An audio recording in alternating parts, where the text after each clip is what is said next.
오늘의 주요 뉴스입니다. 정의용 국가안보실장을 단장으로 하는 대북 특사단이 평양에 도착해 김정은 북한 국무위원장을 만나 문재인 대통령의 친서를 전달하고 의견을 나눴습니다. 특사단은 만찬 후 귀환할 예정입니다. 문재인 대통령과 트럼프 대통령이 이달 말 유엔 총회에서 만나 정상회담을 할 예정이라고 백악관이 밝혔습니다. 일정을 조율 중이라는 청와대 설명보다 한 발 더 나간 것으로 한미 간 종전선언의 물꼬가 트일지 주목됩니다.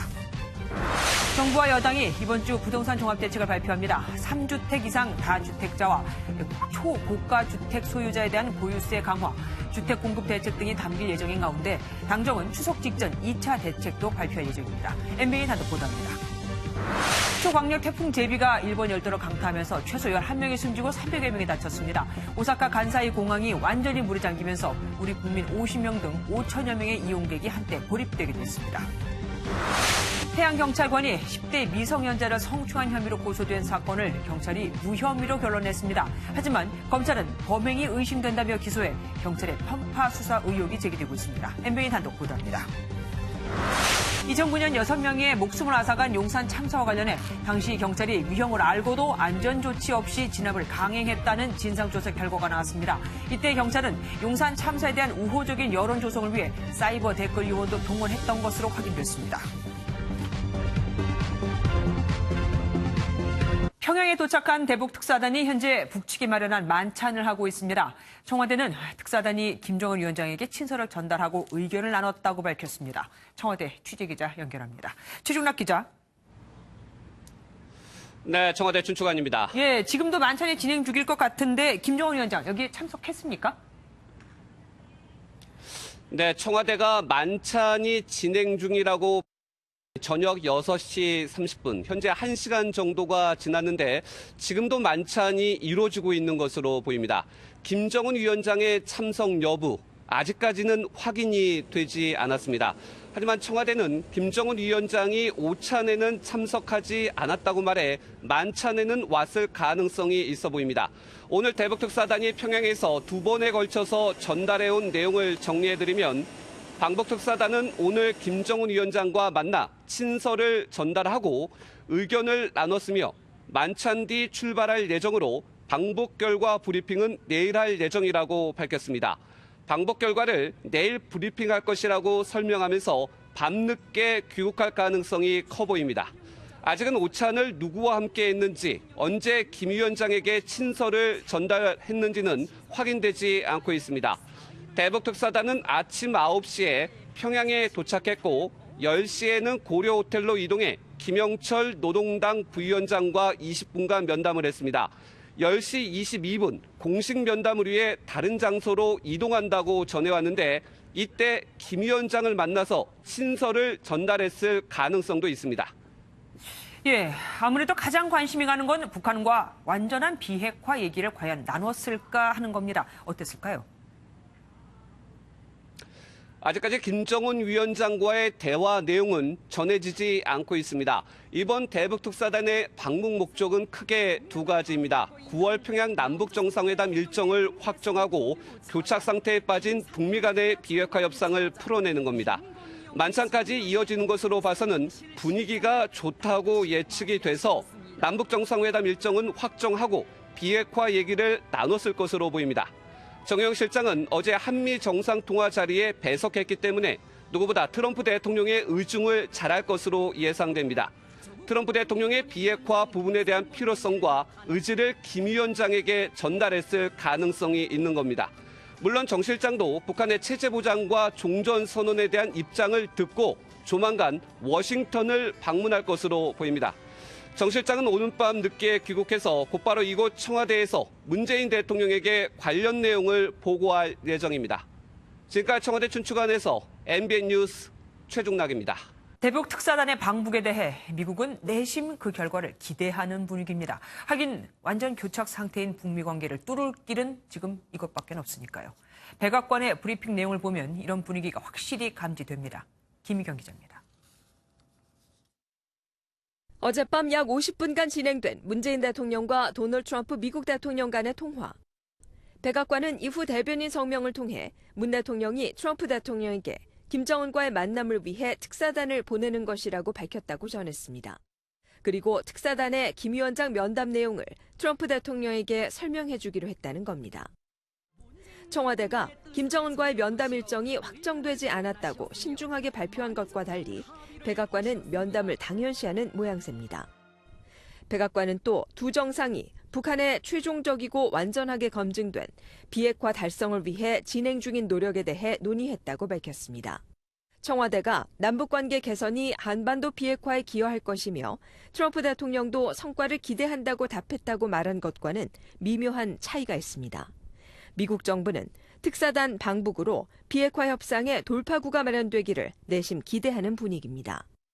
북미 간 교착 상태가 길어지면서 미국 내에서는 북한의 비핵화 의지에 대한 불신이 갈수록 커지는 상황. Absent mechanisms for on-the-ground verification by inspectors, we cannot confirm that North Korea has taken any other denuclearization steps at this time. 교착 상태를 풀 물꼬가 트일지 특사단 방북 성과가 공개되면 미국의 구체적인 반응도 나올 것으로 보입니다. MBN 뉴스 김희경입니다. 문재인 대통령과 트럼프 미국 대통령이 유엔 총회에서 만나 정상회담을 하기로 했습니다. 남북 정상회담에 이어 한미 정상회담이 열리는 건데 그럼 남북미 종전선언이 가능할지, 가능하다면 언제쯤에 될지 오지혜 기자가 알아봤습니다. 문재인 대통령과 도널드 트럼프 미국 대통령이 어제 전화 통화에서 유엔 총회 기간에 별도로 만나기로 합의했습니다. 이번 특사단 방북으로 남북 정상회담 일정이 확정될 예정인데 남북과 한미가 잇따라 만나는 겁니다. 김정은 위원장까지 유엔 총회에 참석할 수도 있지만 시간이 촉박합니다. 청와대는 이달 남북과 한미 정상회담을 통해 비핵화 협상에 꼬인 실타래를 풀고 다음 달 북미 협상을 중재하겠다는 입장입니다. 관건은 북한이 우리 중재안을 받아들이거나 미국을 설득할 안을 내놓을까 여부입니다. 북한이 비핵화 신고, 어느 정도 비핵화 신고를 미국에게 주느냐에 따라서 종전선언의 수준과 성격도 상당히 바뀔 거라고 보는데, 김정은 위원장, 더 고위급으로부터 이제 확신을 받아야 한다는 그런 게 있고. 남북과 한미 정상회담 이후 폼페이오 국무장관이 방북해 북미 간 논의를 진전시키고 다음 달 남북미 정상이 모인 자리에서 종전선언을 이끈다는 시나리오를 기대하는 이유입니다. 게다가 트럼프 대통령도 11월 중간선거를 앞두고 6월 북미 정상회담 후속 협상과 성과를 낼 수 있는 계기가 될 수 있다는 분석입니다. MBN 뉴스 오지혜입니다. 김정은 북한 국무위원장이 16일 만에 매체를 통해 그 모습을 드러냈습니다. 본인이 평양에 있다는 사실을 우리 특사단에게 미리 알리려고 했던 걸까요? 황정 기자가 보도합니다. 침통한 표정의 김정은 위원장이 관 앞에서 조문을 합니다. 어제 주규창 전 노동당 기계공업부 부장의 빈소를 찾은 모습입니다. 김 위원장의 행적이 매체에 공개된 건 의류기구 공장을 시찰하고 김영춘 전 인민무력부장의 연결식에 참석한 이후 16일 만입니다. 특히 아버지 김정일 국방위원장 통치 시절 핵무기와 미사일 개발 책임자였던 주규창의 연결식에 참석하고 이를 공개했다는 점에서 국방력 강화 의지를 내비친 것이라는 분석도 나옵니다. 국방공업 정책을 받들어 헌신 분투해 오며 나라의 방위력 강화에 특출한 공헌을 한 주규창 동지의 애국 충정에 이런 가운데 중국은 북한 정권 수립 기념일인 9월 9일 경축 행사에 리잔수 중국 전국인민대표회의 상무위원장을 파견하겠다고 밝혔습니다. 리잔수 위원장은 중국 지도부 서열 3위로 오는 8일 방북하게 됩니다. 김 위원장 집권 뒤 방북했던 최고위급 중국 인사가 서열 5위였다는 점에서 중국이 시진핑 주석이 직접 가지 않는 것에 대한 최소한의 성의 표시는 한 것으로 보입니다. 또 러시아에서는 푸틴 대통령의 측근인 발렌티나 마트비엔코 러시아 상원 의장이 방북한다고 조선중앙통신이 보도했습니다. MBN 뉴스 황전입니다. 미국 워터게이트 사건을 특종 보도했던 워싱턴 포스트의 저명 언론인이 쓴 책이 큰 파장을 일으키고 있습니다. 그동안 알려지지 않았던 트럼프 백악관의 민낯을 폭로한 건데 몇 가지만 먼저 소개를 해드리죠. 최우미 기자입니다. 트럼프 백악관의 숨은 비화가 담겨있는 Fear, 즉 공포라는 제목의 책입니다. 이 책에는 트럼프 대통령이 지난해 김정은 위원장과 막말을 주고받으며 벌였던 기싸움에 대해 사나이 대 사나이의 대결로 인식했다고 쓰여 있습니다. 심지어 트럼프 대통령은 취임 후 한 달 만에 조지프 덤퍼드 합참 의장에게 북한 선제 공격 계획을 마련하라고 지시해 합참 의장이 당황했다는 내용도 들어 있습니다. 한미 관계의 두 축인 국방과 무역에 대한 트럼프 대통령의 시각을 담은 대목도 눈길을 끕니다. 트럼프 대통령이 올 초 주한미군 주둔 필요성에 대한 의문을 계속 제기하자 매티스 국방장관이 3차 세계대전을 막기 위해 필요하다고 만류한 뒷얘기가 공개된 겁니다. 매티스 장관은 이후 사석에서 대통령의 이해도가 초등학교 5, 6학년 정도 수준이라고 말했다는 내용도 덧붙였습니다. 또 트럼프 대통령이 한미 FTA를 폐기하기 위해 서명하려던 서한을 당시 게리 콘 백악관 국가경제위원장이 책상에서 몰래 빼돌리며 육탄 방어한 비화도 소개됐습니다. 책 내용이 공개되자 트럼프 대통령은 트위터를 통해 사기와 속임수로 만들어진 내용이라며 전면 부인했습니다. Sorry we missed the opportunity to talk for the book. 매티스 국방장관을 비롯해 책에서 언급된 백악관 참모들도 사실 무근이라고 반박했지만 11월 중간 선거를 앞두고 미칠 파장에 촉각이 모아지고 있습니다. MBN 뉴스 최은미입니다. 정부와 여당이 부동산 종합대책을 생각보다 빨리 발표합니다. 이번 주에 발표될 예정인데 이번 대책에는 주택 공급을 포함해 다주택자를 겨냥한 종부세 강화 등이 담긴다고 합니다. 그리고 이래도 집값이 진정되지 않으면 추석 직전에 2차 대책을 또 내놓기로 했습니다. 정규 기자가 단독 보도합니다. 최근 부동산 정책에 주도권을 쥔 이해찬 더불어민주당 대표. 여러 가지 세제라든가 이런 대책을 강구하겠습니다만 무엇보다도 더 중요한 것은 역시 공급을 크게 확대하는 것이 매우 중요합니다. 여당 주도로 이미 당정 간 대책을 대부분 확정한 것으로 확인됐습니다.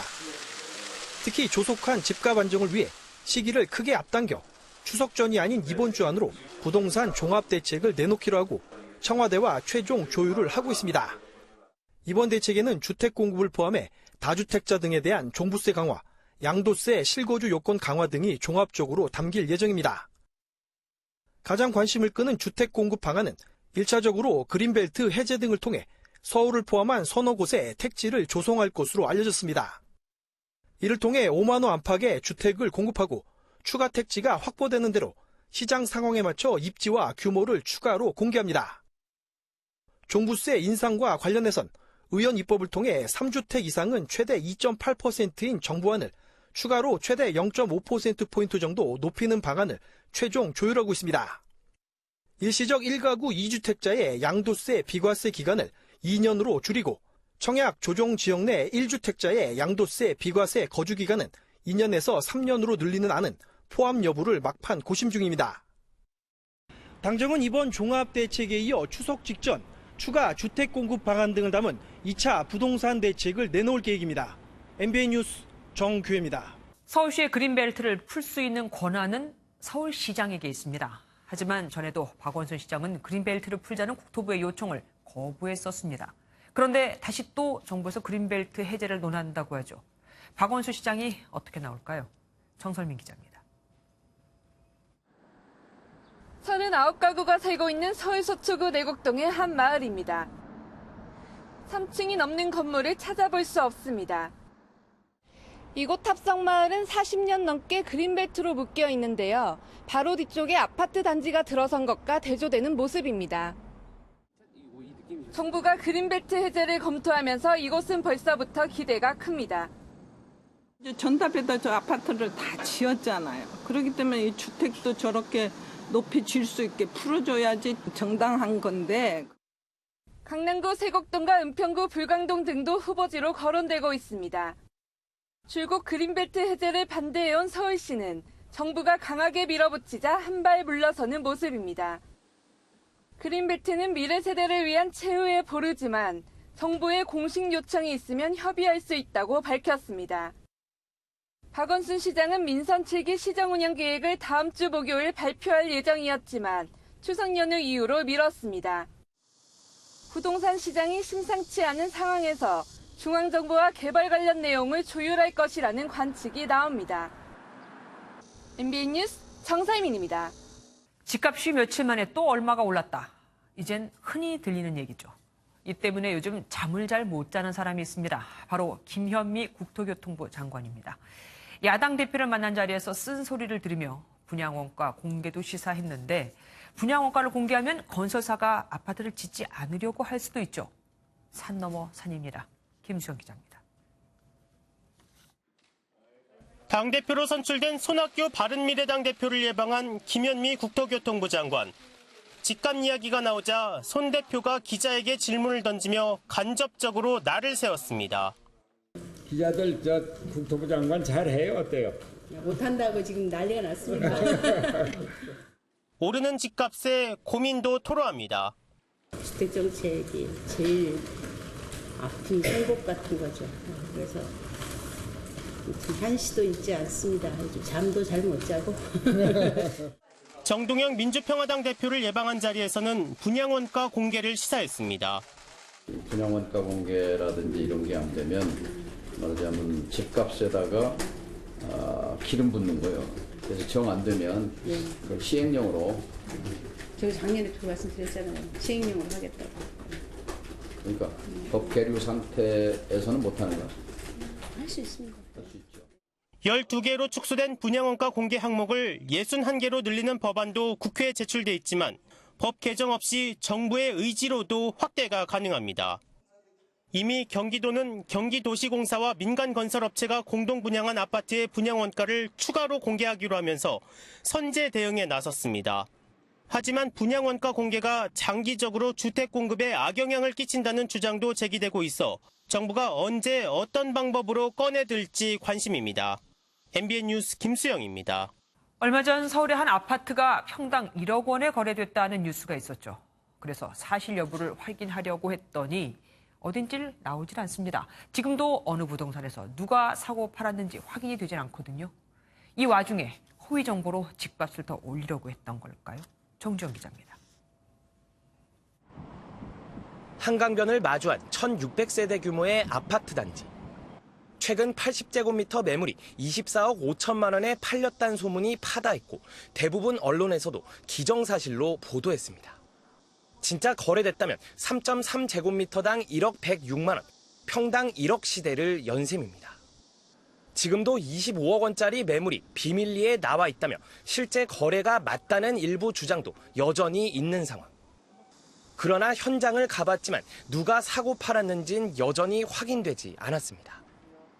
누구나 볼 수 있는 부동산 사이트에선 매물 가격이 22억 원 수준이고 마지막 실거래가는 이보다 한참 낮은 18억 7천만 원입니다. 25억은 없다고 보면 되죠, 현재로서. 25억짜리가 있고. 허위 정보로 집값을 끌어올리는 교란 작전이란 의심도 제기되지만 역시 확인할 길은 없습니다. 부동산 거래 신고 기한이 계약 후 60일 이내여서 지난달 중순에 성사된 걸로 알려진 거래 기록이 정부의 실거래가 공개 시스템에 올라오지 않는 겁니다. 시장의 어떤 실거래가를 모니터링하는 게 좀 적시성이 떨어지는 게 아니냐 이런 생각이 있고요. 지금 법안을 발의를 했습니다. 30일로 단축하는 것. 현장 공인중개사들은 최근 비공개 모임에서 평당 1억 설의 진원지를 찾는 데 주력했지만 사실 확인에 실패한 걸로 알려졌습니다. MBN 뉴스 정주영입니다. 중국인 보따리 상들이 대량 구매한 면세품 포장지를 여기저기 버려 공항이 쓰레기장을 방불케 하는 것도 문제지만 더 큰 문제가 있습니다. 면세품 자체 양이 너무 많아서 이걸 수화물 칸으로 옮겨 담느라 운항 지연율이 다른 노선의 2~3배에 달합니다. 김민수 기자입니다. 인천국제공항 중국 베이징행 탑승게이트 앞에 짐이 산더미처럼 쌓여 있습니다. 기내 반입 허용량을 넘어 화물용으로 붙이려는 짐, 이른바 게이트 100입니다. 중국 보따리상이 주로 이용하는 베이징 노선은 마늘 뗀 짐이 100개가 넘을 정도. 문제는 게이트백 때문에 운항 지연이 심각한 수준이라는 점입니다. MBN이 입수한 항공사의 내부 자료를 보면 베이징 항공편 지연율이 비슷한 거리의 일본 나리타 편에 무려 3배에 달했습니다. 탑승 수속하기에도 빠듯한 시간에 이 짐을 일일이 싣다 보니 지연 출발이 불가피한 겁니다. 베이징 같은 경우에 3편 다 한 2편은 지연되는 꼴이라고 보면 될 것 같아요. 심하면 한 40분 이상은. 지연 출발의 피해는 고스란히 다른 일반인 승객들의 목. 심각성을 느낀 국토부는 지난달 항공업계 관계자들과 만나 대책회의를 열고 다양한 방안을 논의했습니다. 문제를 충분히 인식하고 있고 개선하기 위해서 인력이라든지 여러 가지 또 국토부는 항공사들이 관련 인력을 확충해 게이트백 지연을 줄이고 있는지 상시적으로 살펴보고 추가 대책도 고민하고 있다고 밝혔습니다. MBN 뉴스 김미수입니다. 대구시가 355억 원을 들여 만든 쓰레기 자원 회수 시설이 10년째 한 번도 가동이 안 된 걸 아십니까? 애초 쓰레기 반입량을 너무 과다 산정해서 아예 시설을 돌릴 수 없었던 겁니다. 그럼에도 관리비는 10년 동안 55억 원이나 나갔습니다. 심영 기자가 취재했습니다. 대구 달성 2차 산업단지에서 나오는 쓰레기를 처리하는 자원회수 시설입니다.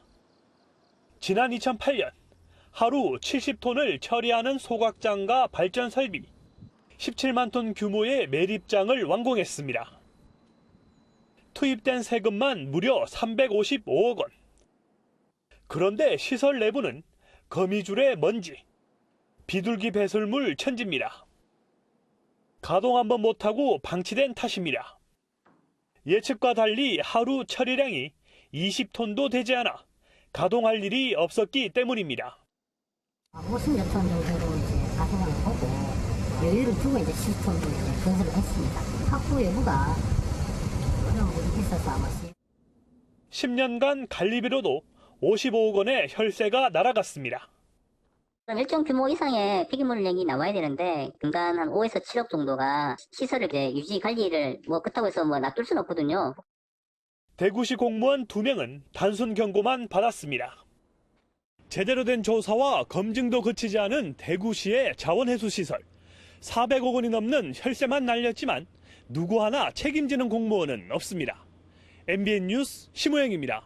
성추행을 당했다며 경찰서를 찾은 여성이 수사관으로부터 남자가 그럴 수도 있지 라는 말을 들었다면 어땠을까요? 게다가 경찰은 이 남성에 대해 무혐의 의견으로 경찰로 보냈는데 검찰은 다르게 보고 재판에 넘겼습니다. 경찰이 수사를 잘 못한 걸까요? 홍주환 기자가 단독 보도합니다. 20대 여성 이모 씨가 성추행을 당했다고 지목한 시기는 지난 2016년 12월. 이 씨는 현직 해양경찰관이자 자신의 어머니와 친분이 있던 한모 씨가 엉덩이 등 몸을 만졌다고 털어놨습니다. 집에 찾아오면 어깨랑 목을 만지거나 너는 어쩜 이렇게 가면 갈수록 예뻐지니 이러면서 엉덩이를 툭툭 때리기도 했어요. 당시 미성년자였던 이 씨는 결국 한 씨를 고소했습니다. 하지만 이 씨는 경찰의 편파 수사와 2차 피해에 시달렸다고 주장합니다. 수사람이 남자가 그럴 수도 있지. 그냥 싫은 사람이 만져서 싫은 느낌이 든 거 아니냐. 그런 이야기들을 하면서 너무 무말감이 들고. 참고인 신분으로 경찰 조사를 받은 이 씨의 친구도 이상한 점을 느꼈습니다. 질문하는 것도 자기가 원하는 방향 쪽으로 답이 나올 수 있게 유도하는 느낌을 제가 많이 받았고요. 사건 내용을 적은 일기장도 증거자료로 제출했지만 경찰은 불기소 의견으로 사건을 검찰에 송치했습니다. 하지만 검찰은 이 씨의 진술과 일기장 등 물증에 신빙성이 있다며 경찰 판단과 달리 한 씨를 재판에 넘겼습니다. 해당 경찰서 측은 수사에 미흡한 부분이 있었을지 몰라도 편파 수사나 부적절한 발언은 없었다고 해명했습니다. MBN 뉴스 홍주환입니다. 3명의 사상자가 발생한 삼성전자 기흥사업장 사고와 관련해 경찰 수사가 한창 진행되고 있습니다. 사고부터 119 신고까지 2시간 가까이나 걸렸다죠. 그 사이 대체 무슨 일이 있었던 걸까요? 이재호 기자가 취재했습니다. 이산화탄소 누출 사고가 난 건 어제 오후 1시 55분쯤입니다. 관할 소방서에는 이보다 1시간 53분 뒤인 3시 48분에 사고가 접수됐습니다. 사고 발생 직후도 아니고 사망자가 발생한 지 5분이 지나 신고한 겁니다. 산업안전법에는 1명 이상의 사망자가 발생했을 때 소방당국에 신고하도록 돼 있긴 합니다. 그 중대재해가 발생했을 때 관련 당국에 신고하는 걸로 돼 있습니다. 사망사고가 발생했을 때 법적으로는 그렇다 해도 경기도 소방재난본부 측은 곧바로 신고가 이뤄지지 않은 점이 의문입니다. 이재명 경기지사는 특별조사단까지 투입하며 제대로 대처했는지를 따져보고 있습니다. 20대 협력업체 직원 1명이 숨진 가운데 나머지 2명은 아직 의식을 되찾지 못하고 있습니다. 삼성전자 김기남 대표이사는 사고를 당한 직원과 유가족에게 머리를 숙였습니다. 경찰은 고용노동부 등 관계기관과 합동조사단을 꾸려 현장 점검에 나서는 한편 늑장 신고 의혹 등도 집중적으로 살필 방침입니다. MBN 뉴스 이조입니다. 쌍둥이 자매가 나란히 1등에 올라 문제 유출 의혹을 받고 있는 숙명 여고에 대해 압수수색이 실시됐습니다.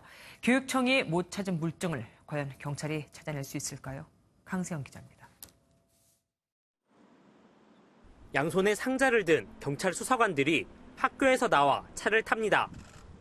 경찰은 수사관 10여 명을 투입해 시험 문제 유출 의혹에 휩싸인 숙명여고를 6시간 동안 압수수색했습니다. 오늘 어떤 물품 확보하셨어요? 논란의 당사자인 전 교무부장의 집도 압수수색 대상에 포함됐습니다. 앞서 감사를 펼친 서울시 교육청은 문제가 유출됐다는 개연성은 있지만 물증을 확보하지 못했다며 경찰에 수사를 의뢰했습니다. 유출 여부에 대해서는 저희가 처벌할 수 있을 정도로 확인이 안 됐기 때문에 이 부분에 대해 경찰은 이번 압수수색에서 전 교무부장이 실제로 문제를 빼돌렸는지를 확인할 수 있는 물증 확보에 집중한 것으로 보입니다. 압수수색 지금 하고 있잖아요. 아니 뭐 신속하게 하려고 하다 보니까 너무 모이고. 학교 측은 경찰의 신속한 수사를 촉구했다며 수사 결과에 따라 관계자에 대해 징계 처분을 내릴 예정이라고 밝혔습니다. 경찰은 압수품 분석을 마치는 대로 전 교무부장 등 관련자 소환 조사에 나설 것으로 보입니다. MBN 뉴스 강세현입니다. 지난 2009년 시위 진압 과정에서 철거민과 경찰 특공대원 등 6명이 숨진 용산 참사. 경찰청 진상조사위가 당시 참사를 빚은 건 경찰의 무리한 진압작전 때문이었다고 밝혔습니다. 또한 이때 경찰은 용산 참사에 대한 우호적인 여론 조성을 위해 사이버 댓글 요원도 동원했던 것으로 확인됐습니다. 안비호 기자입니다.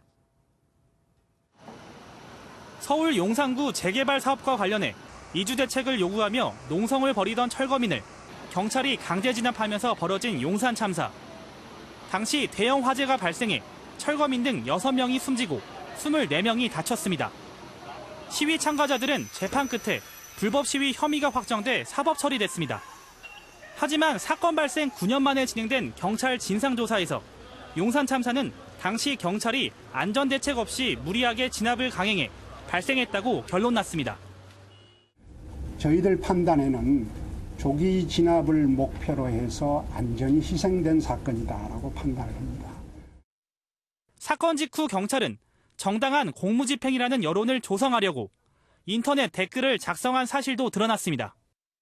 또 당시 발생한 연쇄 살인 사건을 활용해 관심을 돌리려 했다는 정황도 나왔습니다. 뒤늦은 경찰 발표에 용산 참사 유가족과 생존자들은 책임자 처벌을 주장했습니다. 이 억울함을 누가 책임을 질 겁니까?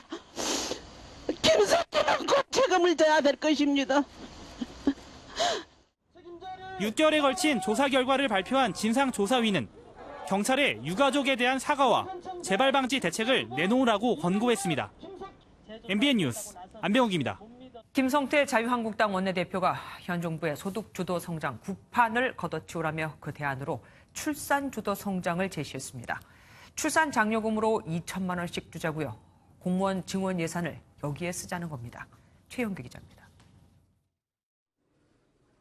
국회 교섭단체 대표 연설에 나선 김성태 자유한국당 원내대표. 작심한 듯 정부의 소득주도 성장 정책을 보이스피싱 범죄에 빗댔습니다. 소득주도 성장은 이 정권이 국민을 해놓고는 보이스피싱입니다. 달콤한 말로 유혹하지만 끝은 파국입니다. 소득주도 성장 단어를 23차례나 언급하며 비판한 김 원내대표는 대안으로 출산주도 성장을 제안했습니다. 가감한 정책 전환으로 출산 장려금 2천만 원을 지급하고 이 아이가 성년에 이르기까지 국가가 1억 원의 지원금을 지급할 수 있도록 해야 합니다.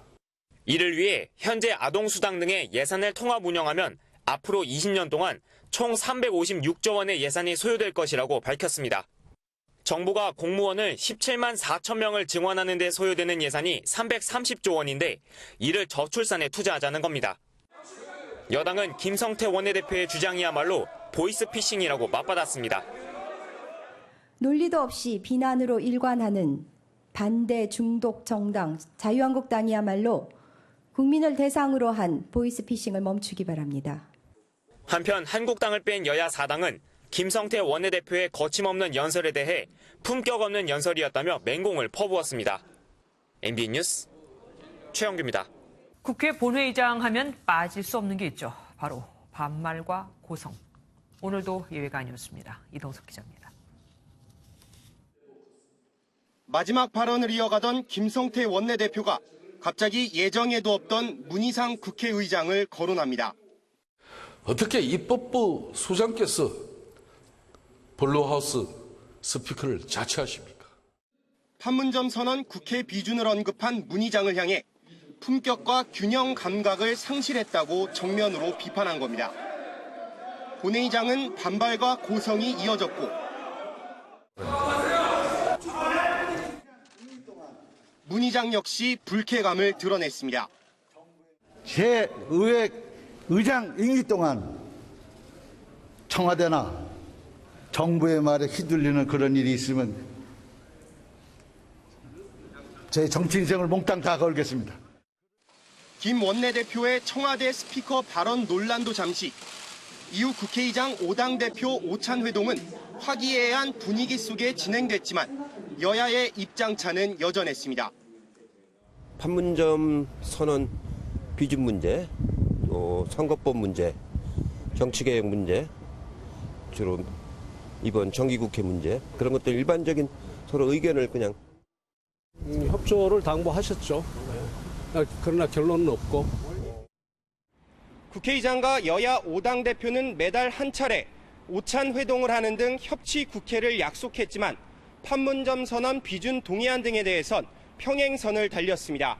MBN 뉴스 이동석입니다.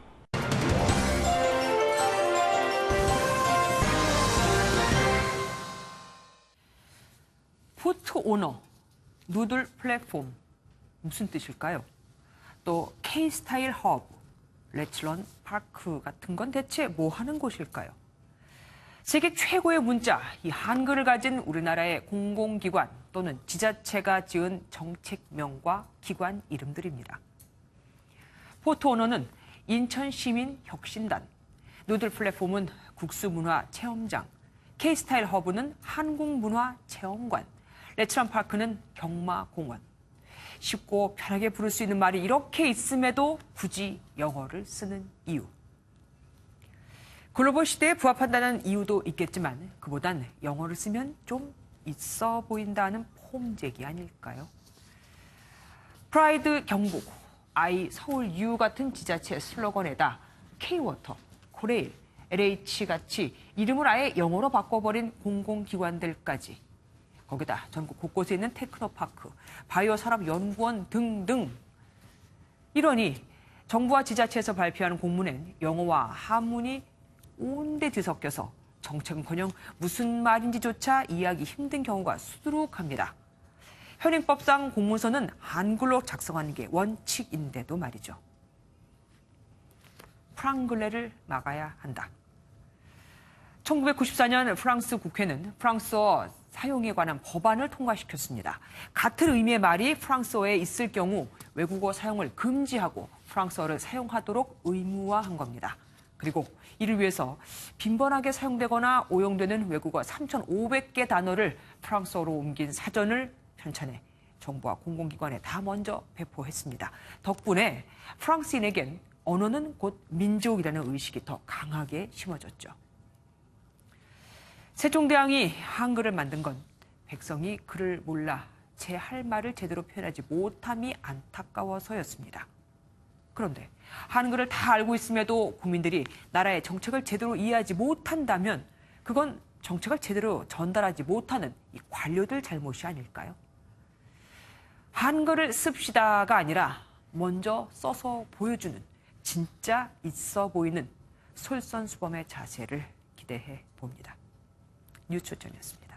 교도관 전체의 25%가 우울이나 불안 등 정신 문제를 갖고 있다는 최근 조사가 있었죠. 위로 교도소장의 갑질에 아래로는 재소자들의 을질까지 더해져 말단 교도관들은 그야말로 샌드위치 신세라고 합니다. 민경현 기자가 만나봤습니다. 자신의 30년 교도관 생활을 적은 책을 출판하려던 정모 교인은 전임 교도소장과 갈등을 빚었습니다. 소장의 말 한마디에 왕따가 됐고 정신과 치료는 물론 한쪽 눈 실명과 스트레스로 인한 자살을 시도하기도 했습니다. 정 교인은 상관의 갑질이 일상화된 교도소의 폐쇄적인 문화가 가져온 폐해라고 주장합니다. 소장, 가장, 선에서 채점 이런 게 있기 때문에 인사 시스템의 문제도 상당하다고 심하게 욕설을 하거나 CCTV로 직원이 어떻게 움직이는가. 한 조사에 따르면 말단 교도관들이 당한 갑질 사례는 교도소장의 개인 심부름부터 직원의 가족들을 괴롭히는 것까지 다양했습니다. 재소자들의 위협 역시 문제입니다. 최근 교도소 내 재소자들의 인권이 높아진 것을 악용해 교도관을 협박하는 등 이른바 을지를 한다는 겁니다. 허위 사실을 투고하는 경우도 있고요. 나가서 뭐 복수를 하겠다, 보복을 하겠다. 트라우마가 평생 가더라고요. 어떤 직원은 막 갑자기 막 울어버리고. 교정공무원의 4분의 1이 불안이나 우울 등 정신적 문제를 보인다는 통계가 나오자 법무부는 전문 심리상담 프로그램을 만드는 등 대책에 나섰습니다. 하지만 선진국에 비해 교도관 1인당 3.5명의 재소자를 맡아야 하는 열악한 환경에서 상담을 제대로 받기는 쉽지 않습니다. 전문가들은 폐쇄적인 교도소 문화 개선과 함께 교도관 수를 늘리는 근본적인 해결이 필요하다고 지적합니다. MBN 뉴스 민경영입니다. 송도 불법 주차 논란이 차주 사과로 일단락되는가 싶었는데 차주의 신상이 공개되면서 일이 더 커졌습니다. 신상 털기가 과하면 사실일지라도 명예훼손이 될 수 있거든요. 게다가 인터넷상 유포는 처벌이 더 셉니다. 사실 확인해서 조성진 기자가 알아봤습니다. 한 누리꾼이 송도 불법 주차 차주가 운영하는 미용실에 다녀왔다며 인증한 사진입니다. 실명부터 주소 등 이 차주에 대한 개인정보가 인터넷과 SNS에 계속 올라오고 있습니다.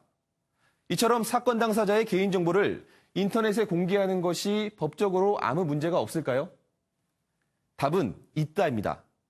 현행법은 사실이라 하더라도 사이버 명예훼손에 대해 3년 이하의 징역 또는 3천만 원 이하의 벌금을 물리고 있습니다. 지난해 부산의 한 여교사와 초등학생 제자 간 성관계 사건 기억하실 겁니다. 당시 여교사와 학생에 대한 개인정보가 떠돌아다녔는데 유포자들은 경찰 수사를 받았습니다. 사실이 아닌 정보는 더욱 말할 필요가 없습니다. 지난 2010년 평범한 남성의 사진을 아동 성폭행범 조두순이라고 올린 사람은 벌금형을 선고받았습니다. 메신저에서 흔히 벌어지는 받은 글을 무심코 유포하는 행위도 처벌을 피하기 어렵습니다. 최근 피해자의 실명과 함께 직장 내 불륜관계라는 허위글을 카카오톡 메신저로 받아서 단순 전달한 이들도 각각 200만 원의 벌금형이 내려졌죠. 종합해보면 신상털기는 의도가 좋든 나쁘든 자신을 범법자로 만들 수 있습니다. 사실 확인 조성진입니다. 한 남성 운전자가 아이를 태우고 운전 중이던 여성 운전자에게 입에 담지 못할 막말을 했습니다. 이유는 일본 차를 타고 경적을 울렸다는 거였습니다. 김영현 기자입니다. 아이들을 태운 승용차가 교차로에 진입하는 순간 SUV 차량이 우회전을 하며 1차선까지 넘어갑니다. 승용차를 몰던 운전자는 경적을 울립니다. 그런데 달리던 SUV 차량이 갑자기 멈춰서더니 남성 운전자가 승용차로 다가옵니다. 들어간다고요, 들어간다. 그냥 돌아가시면 되잖아요. 아까부터 이렇게 빵빵거리는데. 급기야 이 남성은 여성 운전자에게 욕설을 퍼붓기 시작합니다. 보다 못한 주민이 말려보기도 하고 여성 운전자가 고소한다고 해도 막무가내입니다.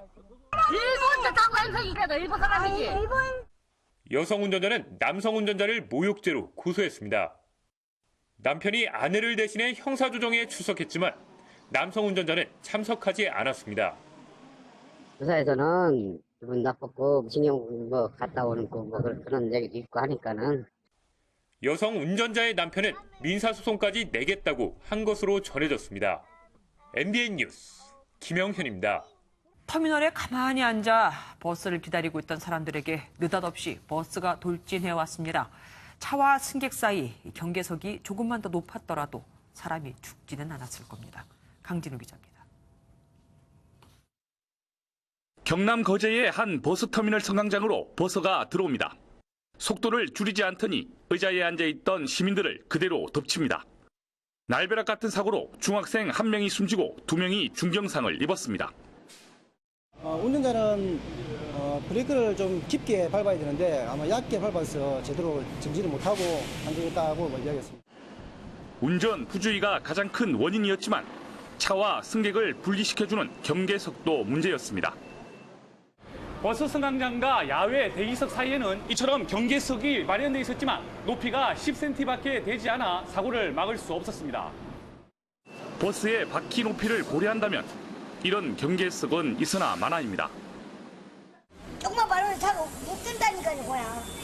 나중에 같은 거 아니겠습니까? 그래도 항상 불안감 느껴요. 승객의 안전을 위협하는 버스터미널 시설에 대한 안전점검이 필요한 시점입니다. MBN 뉴스 강진우입니다. 대기업이 한 중소기업의 제품이 우수하다며 국내 독점 판매권을 가져갔는데 이 중소기업은 어찌된 일인지 도산 위기에 처했습니다. 중소기업 대표는 회사를 살리기 위해 국민 청원까지 냈습니다. 이혁준 기자가 사연을 알아봤습니다. 중소기업을 이익 추구의 도구로만 여기는 CJ의 기업 문화 때문에 고통을 당하고 있습니다. 블루투스 이어폰을 생산하는 모비프렌의 허주원 대표가 국민청원에 올린 하소연입니다. CJ E&M은 2016년 6월 모비프렌의 이어폰 성능이 좋다며 3년 동안 100억 원 규모의 국내 독점 판매권을 요청했습니다. 하지만 첫해 CJ E&M은 계약 구매액인 13억 6천만 원에 3분의 2 정도만 사갔습니다. 평균 1억 6천만 원이 넘었던 모비프렌의 월 매출은 5천만 원대로 줄었습니다.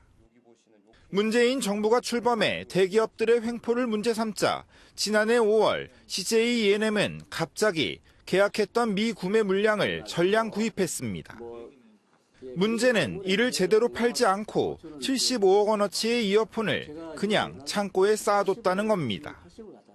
판매 채널이 부족한 데다 시장 상황이 좋지 않아 팔지 못했다는 게 CJ E&M의 입장입니다. 이제 사업을 접는 상황이 됐고요.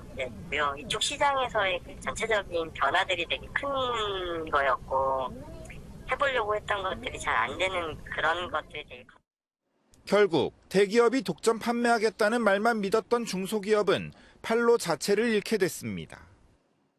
팔 데가 없다는 거죠. 저희 10년 동안에 구축했는데 결국 2년 반 만에 완전히 무너뜨려졌기 때문에 정말 답답하고 화가 나고. 국내 최고의 콘텐츠 제작 역량과 상품 기획 역량을 갖췄다고 자평하는 CJ E&M은 최선을 다했지만 할 능력이 없었다는 궁색한 답변만 내놓고 있습니다. MBN 뉴스 이혁준입니다. 가을에 어울리는 로맨틱 코미디 드라마가 새롭게 시작합니다. 독특하면서도 설레는 사랑 이야기. 이동훈 기자가 소개해드립니다.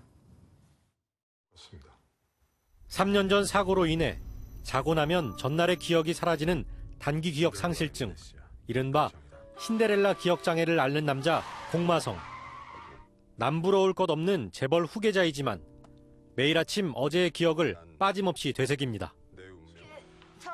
톱스타로서 최고의 인기를 누리다가 현재는 한물간 배우이자 알바녀인 주기쁨. 배우 최진혁과 송하윤이 로맨틱 코미디 드라마 마성의 기쁨의 주인공으로 만났습니다. 작지만 소소하지만 큰 행복을 화면 안에 많이 담으려고 노력했고요. 가족들 사랑에 대해서도 나오고 내가 진지하게 하고 있는 이 사랑에 진심으로 앞으로 나아가려고 하고 동양의 하와이라 불리는 중국 하이난 섬을 배경으로 아름다운 러브 스토리가 시작됩니다. 아이돌에서 배우로 완벽하게 변신한 이효원과 이주연도 매력적인 역할로서 사각관계를 이끌어갑니다. 드라마는 기억상실이라는 소재를 사용하지만 식상하지 않은 신선한 내용들을 담습니다. 무거운 소재에 비해서 우리 마성의 기쁨은 굉장히 가볍고 설렐 수 있고 가을에 좀 잘 어울리기도 하고 대만에서 선판매를 기록하며 해외에서도 미리 주목하고 있는 수목 드라마 마성의 기쁨은 오늘 밤 11시 첫 방송합니다. MBN 뉴스 이동훈입니다. 부산과 울산, 경남 등 동남권 3개 시도의 지역 기업인들이 참여한 매경 원아시아 포럼이 오늘 오전 부산에서 열렸습니다. 이번 포럼에서는 정부가 추진하는 스마트시티 시범도시로 선정된 부산 에코델타시티의 조성 방안 등에 대해 카이스트 정재승 교수가 다양한 방안을 제시했습니다. 맑고 푸른 하늘이 높게 펼쳐진 걸 보니 가을이 왔구나를 실감할 수 있습니다. 내일도 낮 동안은 대체로 맑은 날씨 속에 평년과 비슷한 기온을 보이겠습니다. 서울은 2달 만에 처음으로 오늘 아침 최저기온이 20도 아래로 내려갔는데요. 내일 서울의 아침 기온 19도, 낮에는 29도로 일교차가 큰 폭으로 벌어지겠고 남부 일부 지역은 아침에 15도 아래로 내려가는 곳도 있겠습니다. 크게 벌어지는 일교차에 대비해서 얇은 겉옷을 챙기시는 게 좋겠습니다. 내일 낮 동안은 활동하는데 큰 무리가 없겠지만 밤부터 경기 북부와 강원 영서 북부에서는 비가 내리기 시작하겠고요. 모레인 금요일에는 이 비가 전국 대부분 지방으로 확대되겠습니다.